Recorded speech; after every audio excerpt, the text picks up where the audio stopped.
जैसे 3i, यहाँ पे आप देख सकते हैं 3 एक रियल नंबर है जबकि i एक इमेजिनरी नंबर है। ठीक है, रियल नंबर और इमेजिनरी नंबर दोनों के गुणनफल से बनता है एक इमेजिनरी नंबर। ठीक है, तो अब ये आप जान गए। अब जैसा कि डिफिनीशन में बताया था हमने कि इमेजिनरी नंबर एक सम्मिश्र संख्या होती है यानी कॉम्प्लेक्स नंबर होती है, तो यदि हम इस इमेजिनरी नंबर के आगे 0 ऐड कर दें तो इसके मान में कोई परिवर्तन नहीं होगा और इसका मान वही 3i ही होगा। लेकिन आप देख रहे हैं अब ये क्या बन गया, एक कॉम्प्लेक्स नंबर। कैसे? 0 जो है वह है रियल पार्ट, जबकि जो 3i है वह क्या है, इमेजिनरी पार्ट। ठीक है, रियल पार्ट और इमेजिनरी पार्ट जब मिलते हैं तो क्या बनता है, कॉम्प्लेक्स नंबर। तो ये आप जान गए कि कॉम्प्लेक्स नंबर एक इमेजिनरी नंबर एक कॉम्प्लेक्स नंबर ही होता है। तो अब चलिए इसके आगे अगली डिफिनीशन की ओर चलते हैं। अगली डिफिनीशन जो हमारी है रियल नंबर से संबंधित। रियल नंबर बनता किससे है, रेशनल और इर्रेशनल नंबर से। तो हम जानेंगे रेशनल नंबर के बारे में। रेशनल नंबर, रेशनल नंबर को हिंदी में परिमेय संख्या भी कहते हैं। लिख सकते हैं ऐसी संख्या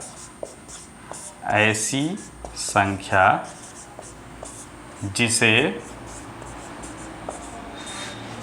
P/Q के रूप में लिखा जा सके, परिमेय संख्या कहलाती है। ठीक है, ऐसी संख्या जिसे P/Q के रूप में लिखा जा सके परिमेय संख्या कहलाती है। जैसे जहां PQ एक पूर्णांक है तथा Q is not equal to 0। ठीक है, अगर हम इसको और सिंपल तरीके से लिखने का प्रयास करें तो परिमेय संख्या बराबर हम लिख सकते हैं P/Q, Q is not equal to 0, जहाँ PQ एक पूर्णांक है। ठीक है, तो ये हो गई हमारी रेशनल नंबर की डिफिनीशन। ऐसी संख्या जिसे P/Q के रूप में लिखा जा सके परिमेय संख्या कहलाती है, जहां P और Q एक पूर्णांक है तथा Q is not equal to 0। ध्यान देने वाली बात यह है कि जो हमारा डिनोमिनेटर है यानी जो हर है वह 0 नहीं होना चाहिए। एग्जाम्पल से समझते हैं। एग्जाम्पल 1/2, 3/2 -4/7।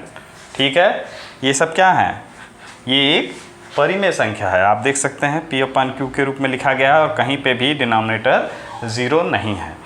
अब अगर हम 0 लिखें तो 0 भी क्या है, एक परिमेय संख्या है। कैसे, आइए जानते हैं। 0/1 लिख सकते हैं। ठीक है, इसकी वैल्यू भी 0 ही होगी, इसलिए 0 को भी एक परिमेय संख्या कहा गया है। वहीं अगर कोई ऐसी संख्या हो जिसके डिनोमिनेटर में 0 हो, जैसे अगर हम लिख दें 4/0, ठीक है, तो यह परिमेय संख्या नहीं है, ये परिमेय संख्या नहीं है, परिमेय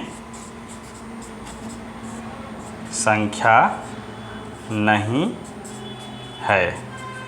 कारण क्या है, कारण since 4/0 is equal to infinity, जो कि अपरिभाषित है। ठीक है, अनंत जो कि परिभाषित नहीं किया जा सकता है, इसलिए 4/0 एक परिमेय संख्या नहीं है। जबकि 1/2, 3/2, ऋण 4/7 ये सारी की सारी क्या है, 0 भी इवन, ये सारी की सारी परिमेय संख्या है। तो अब हम परिमेय संख्या के बारे में जान गए, बहुत ही इंपॉर्टेंट है, ठीक है। इसके बारे में मैं डिटेल में वीडियो बनाऊंगा, फिलहाल आप इसको अच्छे से समझ लीजिए। अब हम पढ़ते हैं इसके अगला पार्ट जो है इर्रेशनल नंबर। कोई भी रियल नंबर जो होता है वह रेशनल और इर्रेशनल नंबर से मिलके बनता है, ठीक है। हम रेशनल नंबर के बारे में जान गए, उम्मीद है कि आपको ये समझ में आ गया होगा। अब हम बढ़ते हैं इसके अगले पार्ट इर्रेशनल नंबर की ओर।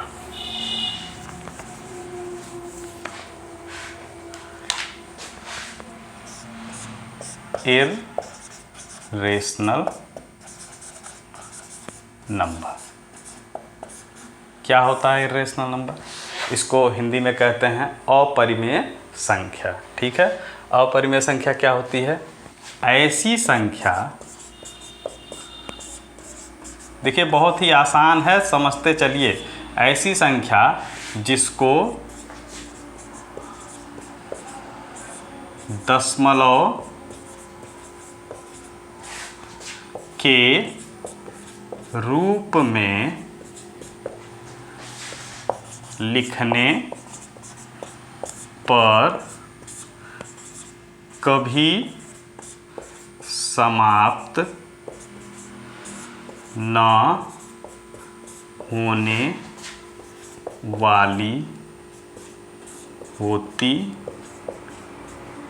होती है तथा जिसकी पुनरावृत्ति नहीं होती। ऐसी संख्या जिसको दशमलव के रूप में परिवर्तित करने पर कभी समाप्त न होने वाली होती है तथा जिसकी पुनरावृत्ति नहीं होती, अपरिमेय संख्या, अपरिमेय संख्या कहलाती है, ठीक है। अब इसका उदाहरण से समझेंगे। उदाहरण क्या क्या होते हैं? √2, √3, √5, √7, आपका पाई ई 2.14786 ठीक है। अब देखिए, ऐसी संख्या जिसको दशमलव के रूप में लिखने पर कभी समाप्त ना होने वाली होती है तथा जिसकी पुनरावृत्ति नहीं होती है, अपरिमेय संख्या कहलाती है। जैसे इस एग्जाम्पल से अगर हम देखें, हमने किसी संख्या को दशमलव के रूप में बदला तो मान मिला 2.14786 ... यानी कि यह कभी भी पूर्ण रूप से विभाजित नहीं हो रही है और यह अनंत की ओर बढ़ती चली जा रही है। दूसरी कंडीशन कि यह देखिए दशमलव के बाद जो भी संख्याएं हैं यह रिपीट नहीं हो रही हैं। 1 के बाद 4, 7 के बाद 8, 6, फिर 3, कोई भी संख्या दोबारा से बार बार रिपीट नहीं हो रही है। तो ये सारी की सारी संख्याएं क्या हैं? ये हैं अपरिमेय संख्या। इसके और भी उदाहरण है, √2, √3, √5, √7, पाई ई एक्सपोनेंशियल का मान, ठीक है। पाई का मान आपको पता है 3.14 बढ़ते हुए चला जाता है, तो यह भी कभी समाप्त नहीं होने वाली होती है। तो यह इर्रेशनल नंबर है, बहुत ही आसान है, ठीक है। एक बार आप समझ जाएंगे उसके बाद से आपको कभी दिक्कत नहीं होगी। Basic should be clear, basic को आप हमेशा स्ट्रांग रखिए, क्लियर रखिए, ठीक है। अब हम बढ़ते हैं अगले डेफिनेशन की ओर, जो कि है इंटीजर। जो रेशनल नंबर है वह इंटीजर और फ्रैक्शन से मिलके बनता है, जैसा कि हमने शुरू में ही देखा।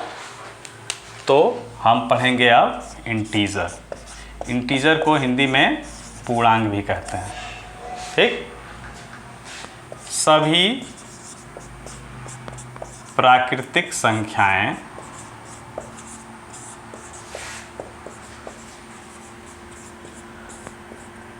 शून्य व ऋणात्मक संख्याएं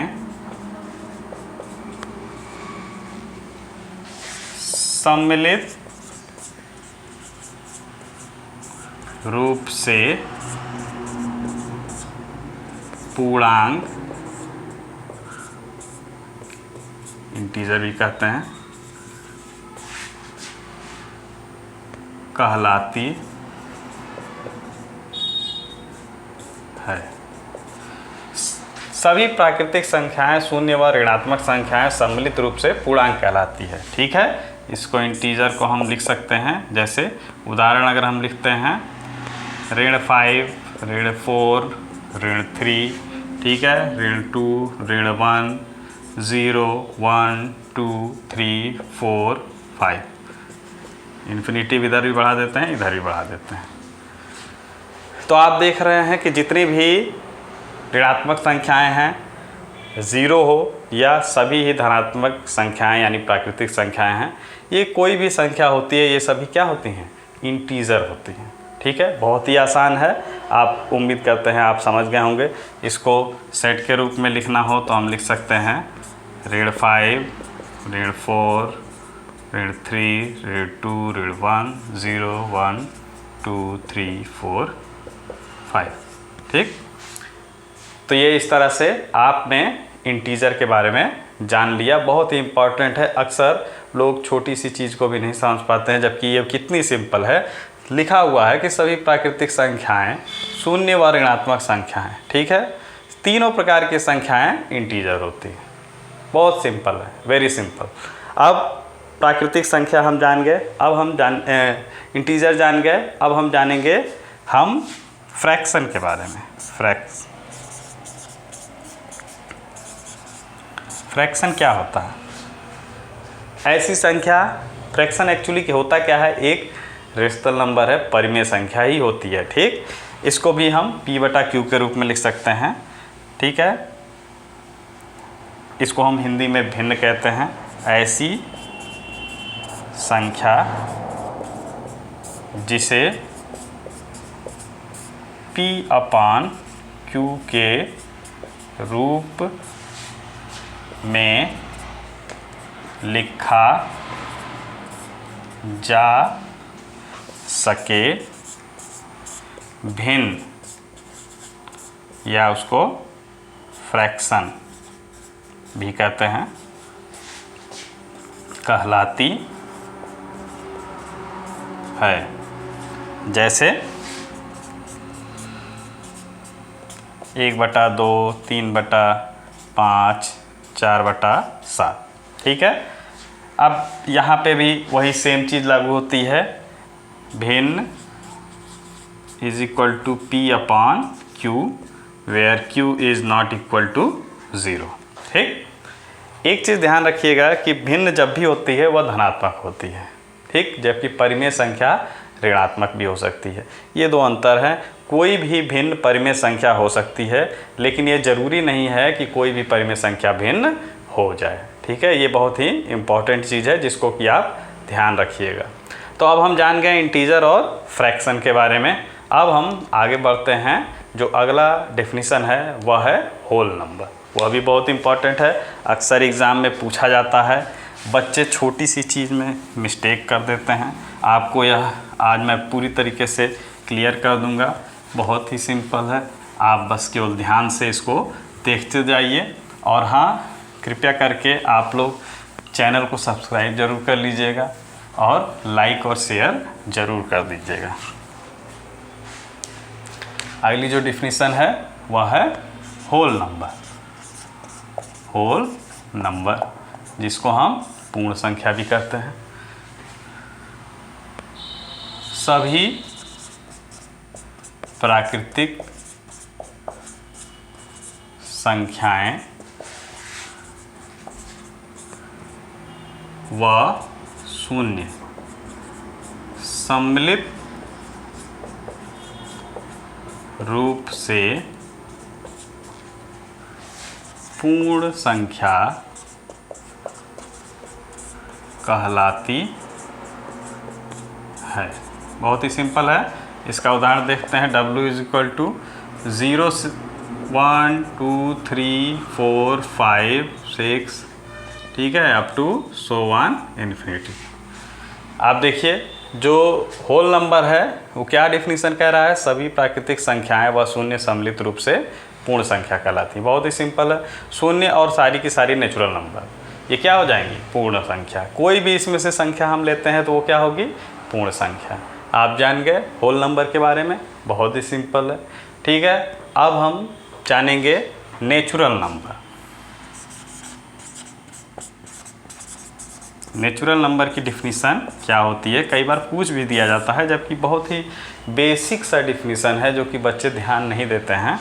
आप देखिए नेचुरल नंबर होता क्या है, गिनने में प्रयुक्त सभी संख्याएं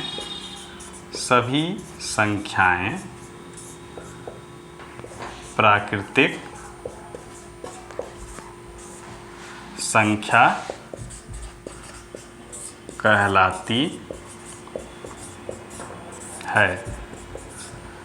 उदाहरण देखेंगे, natural number is equal to 1 2 3 4 5 से लेके इन्फिनिटी होता है।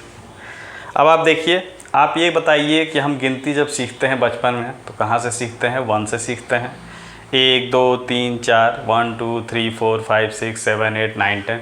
तो ये क्या है, जो गिनती हम सीखते हैं जो 1 से शुरू होती है, यही हमारी क्या है, जो है नेचुरल नंबर है। और जाती कहाँ तक है, इन्फिनिटी तक। यानी कि किसी भी संख्या का कोई अंत नहीं होता है, प्राकृतिक संख्या का, उसी को कहते हैं प्राकृतिक संख्या। गिनने में प्रयुक्त सभी संख्याएं प्राकृतिक संख्या कहलाती हैं। अब इससे संबंधित कुछ नोट आप लिख लीजिए। नोट बहुत ही सिंपल है और हमेशा पूछा जाता है, कई बार लोग नहीं बता पाते हैं। सबसे छोटी प्राकृतिक संख्या क्या होती है, आप देखिए कहाँ से शुरू हो रही है गिनती, 1 से। तो सबसे छोटी प्राकृतिक संख्या क्या होगी, 1। दूसरी, सबसे बड़ी प्राकृतिक संख्या। अब ये भी देख लीजिए आप, सबसे बड़ी प्राकृतिक संख्या, गिनती कभी समाप्त होती है, नहीं होती है। कहाँ तक जा रही है, इन्फिनिटी तक। ठीक है, और इन्फिनिटी कोई वैल्यू होती नहीं है, तो इसको हम लिख सकते हैं अपरिभाषित। अपरिभाषित सिंपल है, समझ में आ गया आपको। तो इस प्रकार से हम सभी प्रकार के जो नंबर, टाइप्स ऑफ नंबर हैं, उनके बारे में हम जान गए। क्लियर हो गया।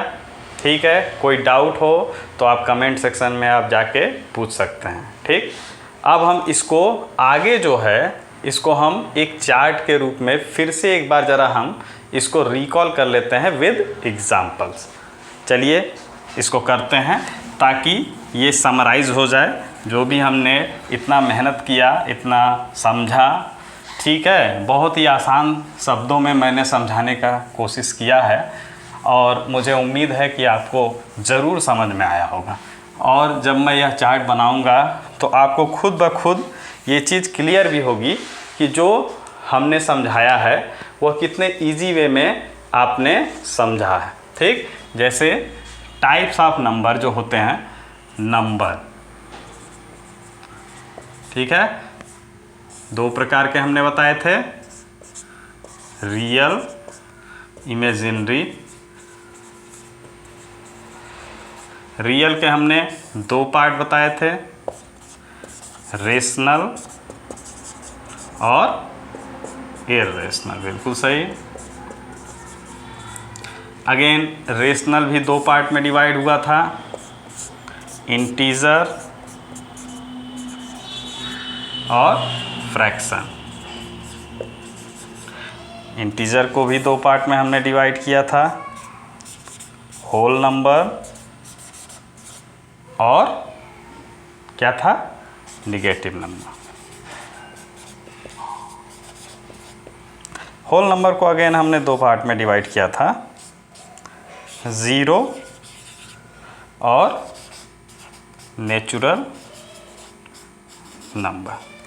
अब आइए एग्जाम्पल से समझते हैं। नंबर को जिसको कि हम सही मायनों में कॉम्प्लेक्स नंबर कहना चाहिए, कॉम्प्लेक्स नंबर के रूप में लिख सकते हैं। कॉम्प्लेक्स नंबर का अगर हम आपसे एग्जांपल पूछें तो क्या हो जाएंगे, 2 + 3i और क्या हो जाएगा 5i, ठीक है। इसको भी 0 + 5i के रूप में लिख सकते हैं कि नहीं लिख सकते हैं, तो यह भी एक कॉम्प्लेक्स नंबर है। 3 - 2i, यह भी एक कॉम्प्लेक्स नंबर है। तो आपने समझ में आ गया होगा। कॉम्प्लेक्स नंबर में देखिए यहाँ पे यह जो है यह रियल पार्ट है और ये वाला इमेजिनरी पार्ट है। अब आते हैं रियल नंबर पे। रियल नंबर का उदाहरण देखते हैं। रियल नंबर में आपको पता है जितनी भी संख्याएं हैं वो सारी की सारी रियल नंबर हैं। कोई भी संख्या ले लीजिए, 1, 2, ऋण 3, 1/2, ये सब क्या है, अंडर√2, कुछ भी लीजिए, ये सारी क्या है। क्यों? क्योंकि रियल नंबर देखिए रेशनल नंबर और इरेशनल नंबर से मिलके बनता है, यानी इसमें रेशनल और इरेशनल दोनों ही समाहित हैं। जितने भी संख्याएं हैं नंबर लाइन पे, जो भी संख्याएं हम देखते हैं वो सब क्या हैं, रियल नंबर हैं। कुछ भी आप ले लीजिए, एनीथिंग, पाई, कुछ भी लीजिए, रेशनल हो या इरेशनल हो, वो रियल नंबर है, ठीक है। इमेजिनरी 3i, ये सब क्या है, इमेजिनरी है। आप देख सकते हैं इसमें रियल नंबर और इमेजिनरी नंबर दोनों मल्टीप्लाइड हैं, ठीक। अगेन रेशनल नंबर की बात करें, परिमेय संख्या, इसके बारे में भी आप जानते हैं P/Q के रूप में लिखा जा सके, ऋण 4/7, कुछ भी, ये सब क्या है, ये परिमेय संख्या है जहाँ पे हर जीरो नहीं होना चाहिए। इरेशनल का उदाहरण देखते हैं। कोई भी संख्या जो कि दशमलव के बाद समाप्त ना हो और उसकी पुनरावृत्ति ना हो, ठीक है। ऐसे रूप में अगर किसी संख्या को परिवर्तित करते हैं दशमलव के रूप में, तो ऋण ये √4 5 एक्सपोनेंशियल हो गया, ये सब क्या है, उदाहरण इरेशनल है, ठीक। अगेन इंटीजर में मैं आपको बताया था, कोई भी ऋणात्मक संख्या हो, 0 हो या धनात्मक संख्या हो, ये सब क्या है, ये सारे इंटीजर हैं। अगेन फ्रैक्शन, धनात्मक जितनी भी संख्याएं हैं जो कि P/Q के रूप में लिखे जा सके, वो क्या है, फ्रैक्शन है। होल नंबर हमने आपको बताया था कि इसके उदाहरण 0 आ जाएगा, और कोई भी प्राकृतिक संख्या ले लीजिए, 3 या 5, कुछ भी ले लीजिए, वो क्या है, आपके होल नंबर है। अब ये नेगेटिव नंबर जितने भी ऋण 2 है, ऋण 3, ऋण 1/7, कुछ भी है, ये सब क्या है, नेगेटिव नंबर है। 0 शून्य जिसको कहते हैं, और नेचुरल नंबर आपको पता है, गिनती का कोई भी संख्या लिख लीजिए, 5, 11, 125। तो आपने इस चार्ट में देखा, हमने एग्जाम्पल के माध्यम से समराइज किया है। बहुत ही सिंपल तरीके से हमने जो बताया था, और बहुत ही एग्जाम्पल से आप समझ गए होंगे कि कितने ही सिंपल है ये टाइप्स ऑफ नंबर। ये जो हमने आज कॉन्सेप्ट दिया है, ये मैंने एक तरीके से पूरा समराइज़ किया है। वीडियो थोड़ा लंबा है, लेकिन अंत तक ज़रूर देखिएगा, निश्चित ही आप लोगों को सफलता मिलेगी। कभी भी आपको नंबर से संबंधित, टाइप्स ऑफ नंबर से संबंधित कोई प्रॉब्लम नहीं आने वाली है, ठीक है। ये हमारा नंबर, टाइप्स ऑफ नंबर यहाँ पे ख़त्म हो रहा है। इसमें कुछ जो हमने फर्दर क्लासिफिकेशन ऑफ नंबर जो बताए थे, उसको बेसिक रूप में थोड़े से मैं समराइज करना चाहता हूँ। चलिए देखते हैं।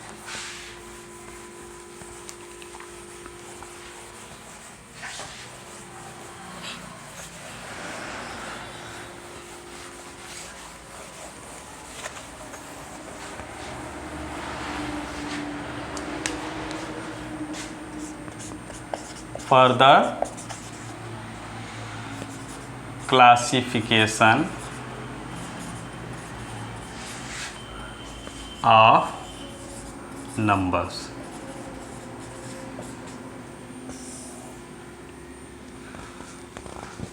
फर्दर क्लासिफिकेशन ऑफ नंबर हमने एक बताया था, क्या, इवन नंबर।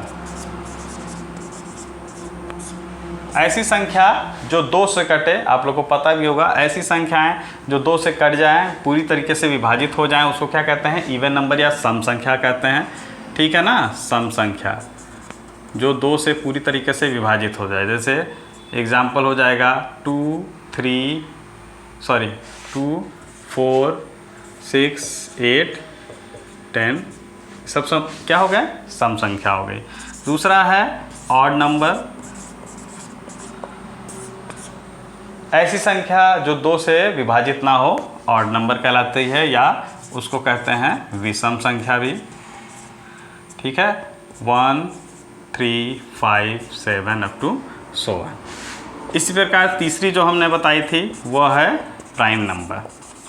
प्राइम नंबर क्या होता है? ऐसी संख्या जो खुद से डिवाइड हो या 1 से डिवाइड हो, ठीक है, वो कहलाती है प्राइम नंबर। अब इसको सिर्फ दूसरे शब्दों में कह सकते हैं जिसके केवल 2 ही फैक्टर हों, जिसके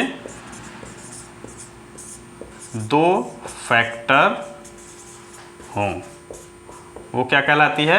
प्राइम नंबर। एग्जाम्पल हम देखेंगे 2, 3, 5, 7। देखिए 2 जो है वो 2 से कटता है और 1 से कटता है, तो ये प्राइम नंबर हो गया। 3 भी देखिए 1 और 3 से कटता है, 5 और 7 भी सेम इसी तरह से। तो प्राइम नंबर अक्सर पूछा जाता है। इसके बारे में ये जितने भी मैं बता रहा हूँ इसके बारे में अलग से भी मैं एक वीडियो बनाऊँगा। फ़िलहाल मैं इसको समराइज कर रहा हूँ। चौथा जो मैंने बताया था कंपोजिट नंबर। कंपोजिट नंबर क्या होता है? देखिए कंपोजिट नंबर जिसके, जैसे प्राइम नंबर में जिसके 2 फैक्टर होते हैं, और कंपोजिट नंबर जिसके 2 से अधिक फैक्टर होते हैं, उसको भाज्य संख्या भी कहते हैं, इसको अभाज्य भी कहते हैं। ठीक है, जिसके, ऐसी संख्या जिसके 2 से अधिक फैक्टर हों, वो क्या कहलाते हैं? कंपोजिट नंबर कहलाते हैं। उदाहरण देखते हैं, कोई भी हो, जैसे कि आपका 4 हो गया, 6 हो गया। अब देखिए 4 के जो फैक्टर हैं, अब 4 का अगर आप फैक्टर देखिए तो 1 हो जाएगा, 2 भी हो जाएगा और 4 भी हो जाएगा। तो कितने फैक्टर हो गए? 1, 2, 3, 2 से अधिक हो गए। सिमिलरली 6 का भी देखिए 1, 2 और 3 और 6। देख रहे हैं इसके फैक्टर हो गए कि नहीं? 4। तो 2 से अधिक फैक्टर हैं तो ये क्या हो जाएगा? Composite number. तो इस प्रकार से आप जान गए कंपोजिट नंबर के भी बारे में। अब हम अगला जो 2 और बचे हुए हैं उसके बारे में भी हम जान लेते हैं।